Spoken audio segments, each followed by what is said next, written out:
Hi, I'm John Lasseter. I'm the director of Toy Story, A Bug's Life, and Toy Story 2. I want to welcome you to Pixar Animation Studios. This is our brand new studio. Come on in, there's a lot of cool things in here. So at Pixar, we have this center atrium, and this is where all the things we do together. We have Cafe Luxo here, we have the mail room, we have foosball, very important here at Pixar. There's Pete. Hey. Pete Docter is the director of Monsters Incorporated. I thought we'd give him a tour of Pixar. Let's go down to the Tiki room. Well, this is Mark's office. He's done it up like a tiki lounge. The pineapple is the symbol of hospitality. So we're gonna go see Andrew Gordon's office. Andrew moved into his office, and then what did you find? Well, I found this air conditioning vent. And he found a whole nother room in there. An alternate reality. So this has become the Love Lounge. Come on, let's go into the Love Lounge. You have to crawl through.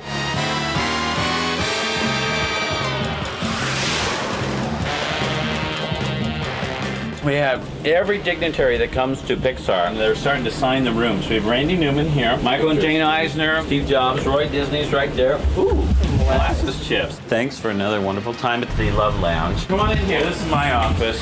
I love toys. Oh, who does that remind you of, huh? There's Steve's office. You want to see Steve Jobs' office? It's the cleanest office at Pixar. This is where we get our creativity. Oh, I just had an idea there. It's called speed golf. Oh! You got a friend in me. You got a friend in me. When the road looks rough ahead. Pete's really good. Ladies and gentlemen, Pete Docter. This is our main theater, and everybody's gathered to see our new trailer. They're overly dramatic here in Pixar Projection. What makes Pixar so special is not the bricks and the steel and the wood of the building. It's the people that makes Pixar. Joe Ramp.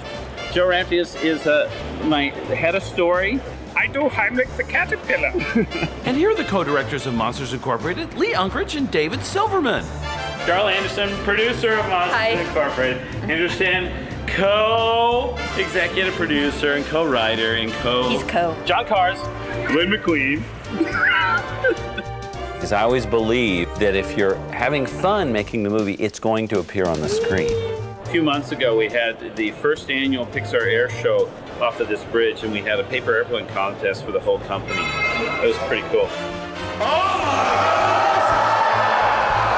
You can see we really have a lot of fun at Pixar, but our main passion is our work. Our people work so hard. They work really long hours making these movies. But number one to us is to make a great movie that audiences around the world will enjoy. Okay, stop. Oh, stop. To date, Pixar has earned 13 Oscars, 1 Golden Globe, 1 Grammy, and a bunch of other awards for our animated short films. At Pixar, we use computer animation. It's one of the newest art forms that there is, and we love it because it's changing constantly. It's always, adding new things and new capabilities. It's very exciting to work in this medium. But story is the most important thing in our films. Always has been, always will be. That's what entertains audiences. Well done. Ooh, they're so awesome.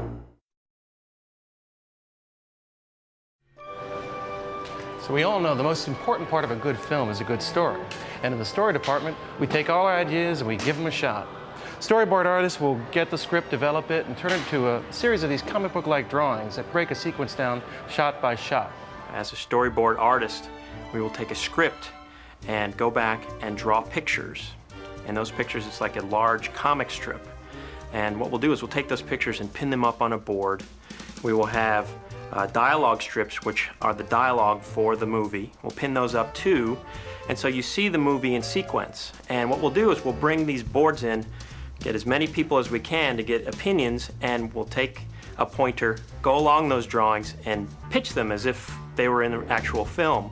So you get an idea of whether it's working before you commit to editing and animation, and you try to work out some of the gags and the business that happens in the story sequence that we're working on. Puts it down on his board. Ivory goes to your immediate supervisor. You get the golden rod. Golden rod. And Mike's got paper in his mouth. And that's how the sequence is. When you think of the word storyboarding, you really should say storyboarding, because what we do at Pixar is we'll throw something up on a storyboard and then take it down, analyze it, rip it apart, put it back together, and start over again. I've been on this film for 5 years since came up with it to when it's released. And the thing that's been the hardest to do is just get the story to be just right. As it's been said many times, they could put a sign over our door here in the story room where we work that story is king, that story always has to work before you can move down the line and have the other departments plus it to the final film. But if it doesn't work here, you just can't let it go downstream.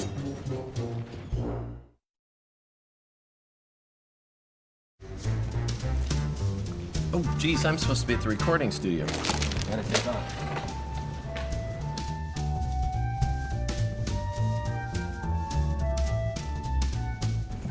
So the next stop on our tour, by no coincidence, also the next stop in production, is also the recording studio. A lot of people think that we record all the voices for the movie after we finish the animation, but the reality is that long before we even start the animation, we come in here to the recording studio to record the actors.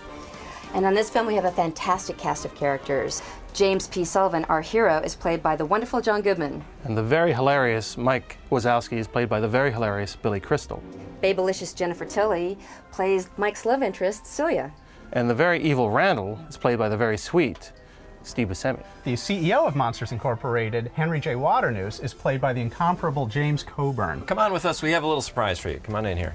This is the recording studio here at Pixar. Hey, we it's have Bob. Look at that. Bob Peterson, who not only is Bob, the head of story, but he's also the voice of a character you might recognize. Hello, I am thrilled to be here today, Mr. Director. So let's now take a look at some footage behind the scenes that shows how we work with the actors to create those memorable performances.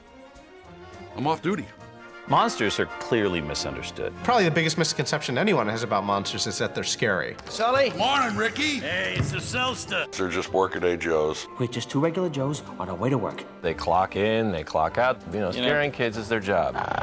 If you want to be a scarer, you gotta practice, beef up, work out. Scary feet, scary feet, scary feet. Twins and a bunk bed. Sully is Monsters Incorporated's top scare. I'm Monsters Incorporated. We're working for a better tomorrow. He's just completely gifted. He does his job. He's a total professional. Big, fantastic scarer. He can be very ferocious, but he's got a heart of a teddy bear. Oh, he's a happy bear. He's big and he's fluffy. He's our hero. Oh, just doing my job. Sully is the top scare, but Mike's his assistant. That's Mike Wazowski. Wazowski. Mike Wazowski! Mike Wazowski! Mike Wazowski! Yeah! I'm not a really scary guy. I'm a runt. Is that a joke? Tell me you're joking. Mike Wazowski's green and he has one big eyeball. He just looks like a beach ball with horns. I think he's kind of cute. I hadn't even noticed. I'm in this one! What can I say? The camera loves me. He's a babe magnet. Green is turn on, clearly. And the one-eye thing, babes love that. I am so romantic, sometimes I think I should just marry myself. Mike is in love with Schmoopsy Poo. Oh, Schmoopsy Poo. Googly bear! Happy birthday. Oh, Googly Woogly, you remembered! He's head over heels, Oh.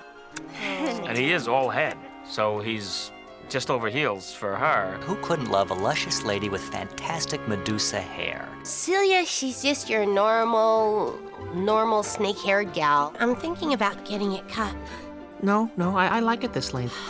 She's in love with Mike. He's not exceedingly talented, and he's not a schmo either. How many times do I have to tell you? It's all about presents. Henry J. Waternoose III is a third generation of Waternooses that have run Monsters Incorporated. He's a real company man. James, this company has been in my family for 3 generations, and I would do anything to keep it from going under. He's this great big kind of cross between a crab and a spider. If I have one eye, he's got way too many. He's very warm, very grandfatherly. Yeah, now that's my boy. Randall Boggs is the second best scarer at Monsters Incorporated, but he is not satisfied with that. He wants to be number 1. I'm in the zone today, Sullivan. Gonna be doing some serious scaring, putting up some big numbers. this vicious little lizard kind of a creature, and he's got a mouthful of little razor-sharp teeth. And the main cool thing that he can do, it's really, really cool, is he can blend into things like a chameleon. Randall's really scary. He has no scruples and has no moral code, and is just basically evil at heart. All right, I'm back, you little one-eyed cretin. Okay, first of all, it's creepy. If you're gonna threaten me, do it properly. He's just slimy and crawly and creepy and nasty bad guy. Where's the kid? Look, this is Boo. Boo? What's Boo? Boo is a human child. Boo! The star of the movie is this little 3-year-old, incredible, adorable creation. Boo goes to Monster World. That thing is a killing machine! La la la la la la la la. She sees all these monsters, they're funny, they're big, they're entertaining, they're reacting to her, and it's a lot of fun. She's the one who wants to, humanize us, and she does just by her very presence. she's such a cute little thing. Come here, you. All the monsters in this movie are very friendly. They make you laugh, they make you care about them. You can look like a monster, but you don't have to act like a monster.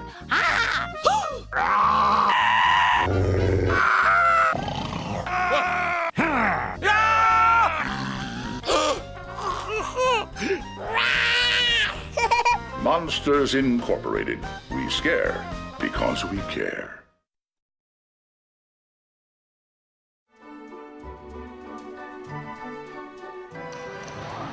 It's a nice drawing, isn't it?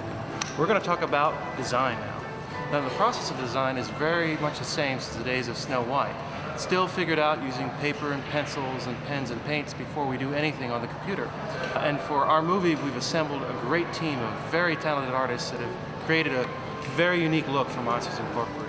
One of the most exciting things on this movie was that we did get to create this world from scratch. I mean, nobody knows what a world where monsters live in might look like. There have been a lot of different interpretations of it through time, but we had an opportunity to create a really unique, original vision of a monster world.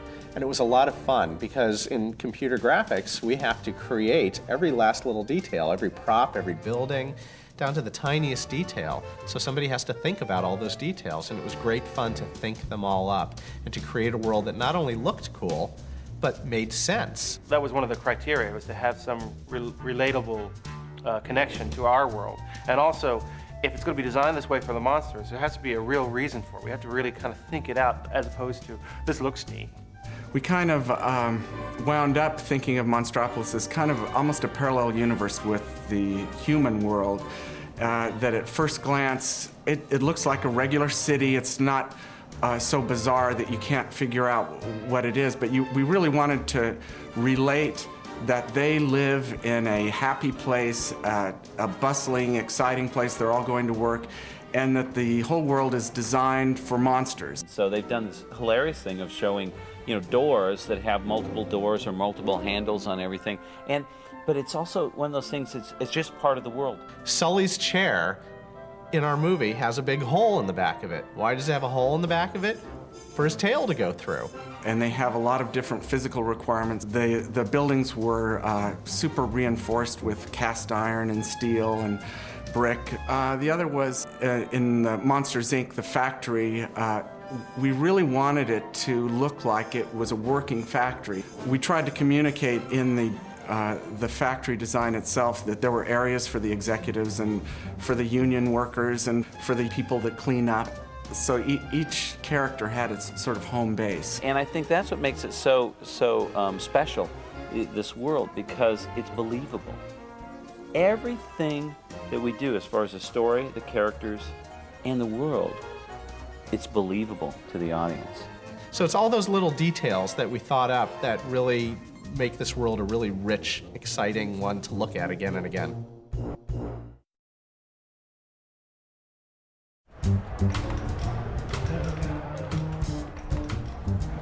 Hi, we're here in the animation area. This is where the animators work. They're the people, they're basically the actors of this whole process, and they're the ones that create those memorable performances that you see on the screen.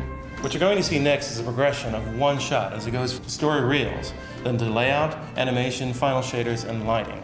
We start with hand-drawn drawings by somebody's hand, Bob Peterson in this case, and we're going to see them for the first time in a story reel and see how the whole scene times out. We're rehearsing a scene for the upcoming company play called Put That Thing Back Where It Came From, or So Help Me. It's a musical. Yeah, put that thing back where it came from, or so help me. So help me, so help me, and cut. Once we're happy with the story reels, we move on into layout. That's where we determine the compositions and the visual structure of the movie. We work with little virtual sets with a virtual camera, and we figure out how the camera's going to move and basically do everything that we can to make the film very visually dynamic. So help me, and cut. In this part of the progression reel, I'm going to talk a little bit about animation. Layout basically provide us with a blueprint of how the shot will work. We're concerned with is bringing the characters to life. First thing we do, we listen to the dialogue of the actors portraying these characters again and again and again. We listen to it hundreds of times, trying to figure out what the right gestures, what the right performance for the shot should be. Some animators just sit at their desk and act it out like madmen. Other animators use video reference. They'll videotape themselves acting it out just to get clear in their own minds what the performance should be. The last thing we do is work on the character's face. And we find that if we can communicate an idea through pantomime using Sully's entire body, when we finally go into the face, we're really only plussing something that's already working. We're rehearsing a scene for the upcoming company play called Put That Thing Back Where It Came From, or So Help Me. It's a musical. Yeah, put that thing back where it came from, or so help me. So help me, and cut. The next step is when the shot leaves animation and comes into the shots department. And in particular for this shot, we're going to be simulating Sullivan's fur. It's an important part. It's a part of Sullivan's look to put all that fur on it. But most importantly, simulation is really where we're adding the overlapping action in the animation. So we're really breathing an additional amount of life into that character by having that fur reacting to the motion. The hair there is really flouncing in reaction. It adds a lot of life. It really conveys his emotion of being bouncy in that scene. After the animation is final, we still have to add the shaders, which is the textures and the colors, basically, and the lighting, which is the shadows and the depth. It's only after these shaders and lighting is finished that the film looks like what you see in the theater. And here it is. We're rehearsing a scene for the upcoming company play called Put That Thing Back Where It Came From, or So Help Me. It's a musical. Yeah, put that thing back where it came from, or so help me. So help me, and cut. Hey, guys. Hey, John. Hey, John. Hey, John. How's it How going? are you? Good to see you. How's the tour going? Oh, we're doing well. Believe it or not, we're done. Yeah. You're done already? That's We showed them great. around the whole building and Really? talked about the movie and went through all the steps. That Yeah, was made. from a story animation to To finished film. Yeah, Yep. I think they had a great time. It's in the can. Have a great on. time. Okay. See you later. See ya. See you later.